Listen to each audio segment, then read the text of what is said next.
Well, I think one of the deepest longings of human beings has always been to have an understanding and a connection with some sense of a power greater than ourselves. Ancient cultures have left behind fragments of artifacts, statues, and grand places where people gathered to worship, to celebrate, to understand, or try to figure out what they believed.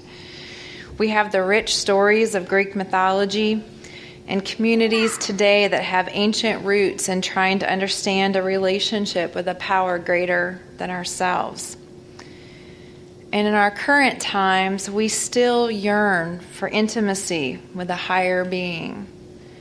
But we often seem to struggle with letting ourselves connect to a power greater than ourselves versus trying to control that power.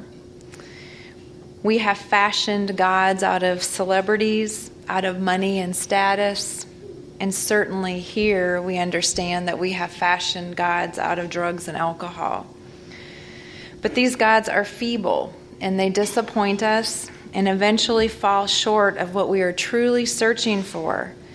And they fall short of trying to feel that longing that we have deep within.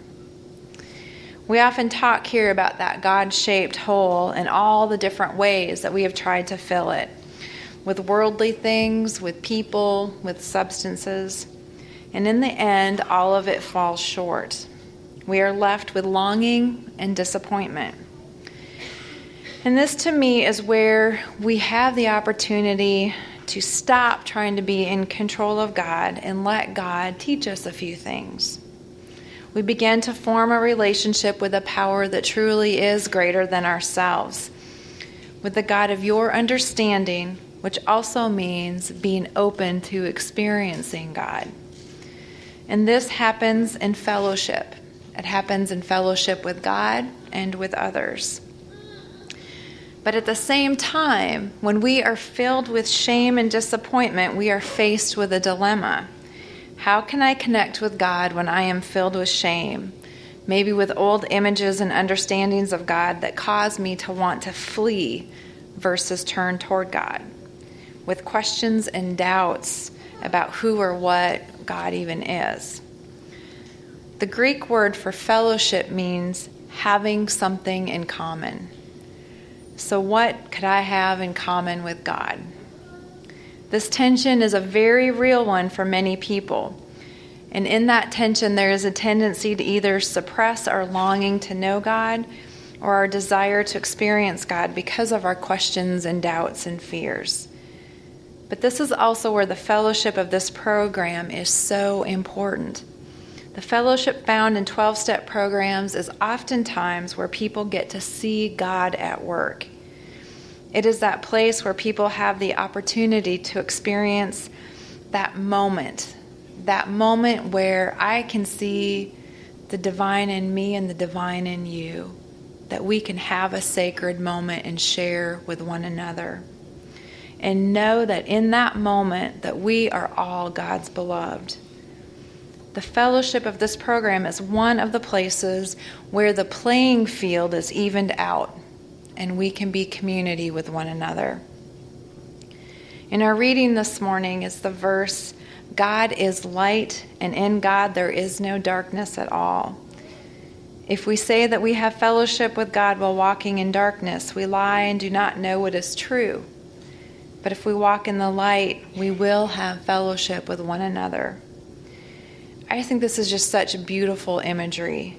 Walking in the light is to be able to be honest with God about who we are. Walking in that light is to be able to bring our full selves to God just as we are today. It does not mean that we have to achieve some level of holiness, of faith, or perfection to be able to walk in that light. Instead, it means that we get to bring ourselves into the fellowship of God's love just as we are. We can bring our doubts, our questions, our fears, as well as our joys, our faith, and our thanksgivings. It means practicing honesty, practicing integrity, authenticity, and transparency with God, not waiting until we have become something, but being who we are. It's our honest encounters with God where we can truly find that transformation that is possible with God. Being able to be honest with ourselves and with God also brings us to this story of Thomas. He often gets the name Doubting Thomas, and that usually has a bad connotation to it. But I don't think it's such a bad thing, because I believe that doubt is a companion of faith, not its opposite. And doubt tends to creep into all sorts of people. And having some doubt can be healthy in moderation, because doubt tests our faith. Doubt tempers faith, and doubt can make faith stronger. Doubt is not the opposite of faith. And I think it's an important notion for those who are growing in their faith or wanting to continue to grow and understand their relationship with God in deeper ways. Doubt is what sometimes keeps people away from strengthening their spiritual life.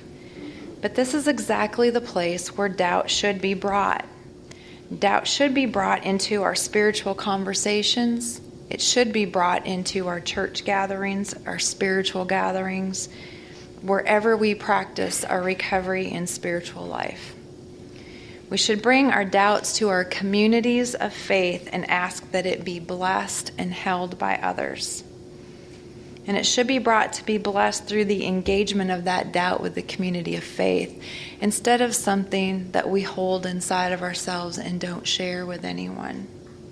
Because there is such growth and transformation that can happen when someone is given permission to ask their questions. When someone is given permission to wrestle with the things of their spiritual life that maybe just doesn't make sense to them. Sometimes there's not an answer other than it's okay to wrestle with this, and we will love and support you as you wrestle with this.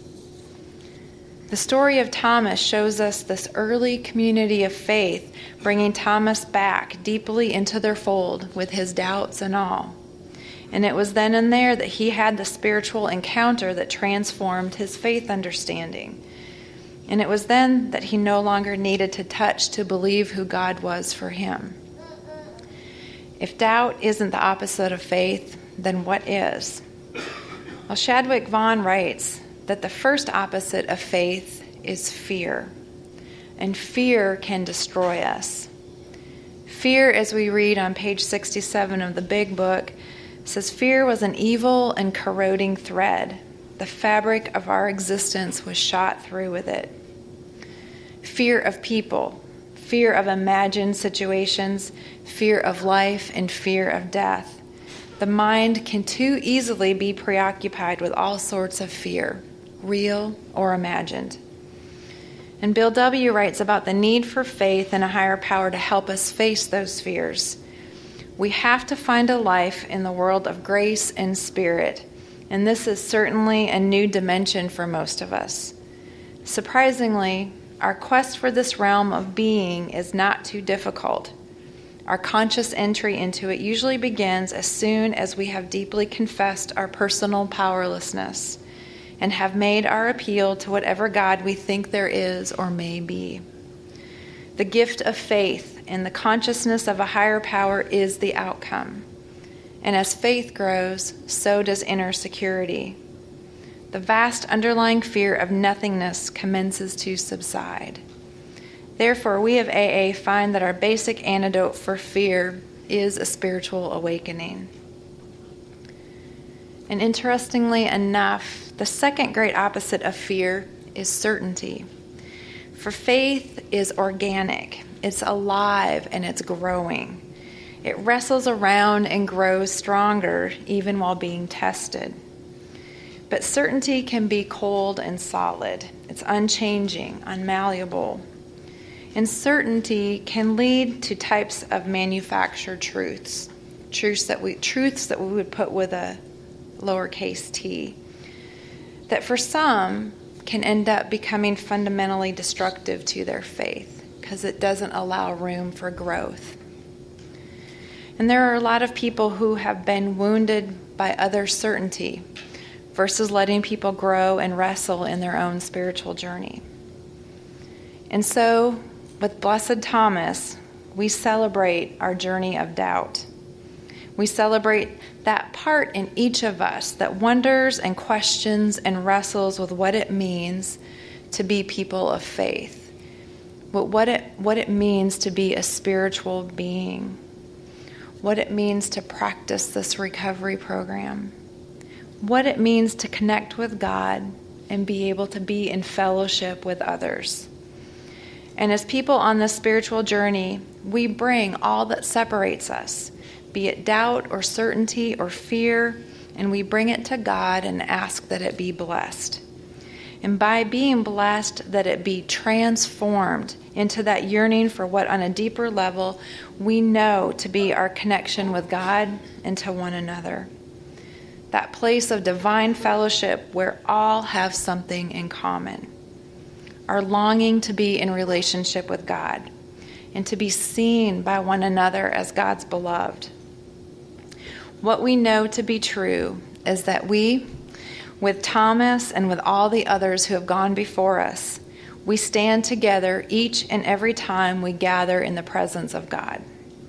We stand together collected through faith, a collected faith that extends through time and space, no longer needing to reach out our hand in doubt, but to reach out our hands in faith and fellowship, to gather in all who desperately yearn to taste and see and proclaim with us boldly that there is another way to live, that we can live honestly and authentically in the light of God, that we can live into this recovery and new way of life with a God who loves us and who seeks us out and wants to transform our lives. Amen.